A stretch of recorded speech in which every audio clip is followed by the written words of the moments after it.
हिंजवडीमधून आता आयटी कंपन्यांचं मोठ्या प्रमाणात स्थलांतर होतंय। 10 वर्षात 37 कंपन्यांनी स्थलांतर केल्याची माहिती आहे। खराब पायाभूत सुविधा, वाहतूक कोंडीमुळे कंपन्यांवर आयटी पार्क सोडण्याची वेळ आलेली आहे। कंपन्या बाहेर पडत असल्याने रोजगाराला मोठा फटका बसतोय। आयटी पार्कमध्ये सध्या 139 कंपन्या कार्यरत आहेत। आयटी पार्कचा मागील काही काळामध्ये विस्तार झाला, मात्र पायाभूत सुविधा या उपलब्ध होत नसल्यानं आणि तुलनेमध्ये त्या वाढत नसल्यानं या आयटी कंपन्यांनी आता स्थलांतर केल्याचं पाहायला मिळत आहे। दरम्यान या संदर्भात आमदार रोहित पवार यांनी एक महत्त्वाचं ट्विट केलंय। त्यांचं ट्विट आपण पाहूयात।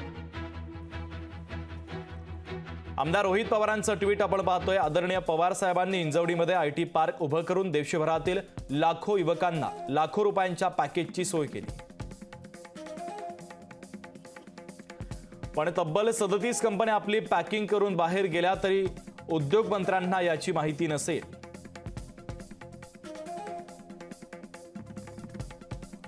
तर हे मंत्री नेमके कोणते उद्योग करतात, असा थेट सवाल आमदार रोहित पवारांचा आहे। महाराष्ट्राच्या ट्रिपल इंजिन सरकारचं आणखीन एक अपयश। कारण फॉक्सकॉनची कंपनी पुणे जिल्ह्यातून गेली, अनेक इन्व्हेस्टमेंट्स राज्यातून दुसऱ्या राज्यात जात आहेत आणि हिंजवडी राजीव गांधी इन्फोटेक पार्क जे आदरणीय पवार साहेबांची दूरदृष्टी म्हणून त्यांनी सुरू केलं, फेज 1, फेज 2, फेज 3, त्याचं सगळं इन्फ्रास्ट्रक्चर प्लॅनिंग, टॅक्स प्लॅनिंग, त्या काळामध्ये खूप मोठ्या संख्येने देशातून लोक इथे इन्व्हेस्टमेंट करायला आले आणि आज तुम्ही बघताय काय परिस्थिती आहे। गेले अनेक वर्ष इथलं सगळं इन्फ्रास्ट्रक्चर असेल, पाण्याचे प्रश्न असतील, याच्यासाठी दर आठवड्याला मी स्वतः अनेक मीटिंग्स घेतलेल्या आहेत।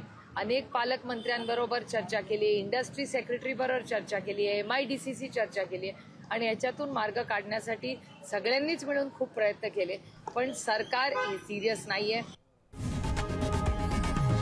लोकशाही मराठी ऐका, पहा, जागरूक रहा।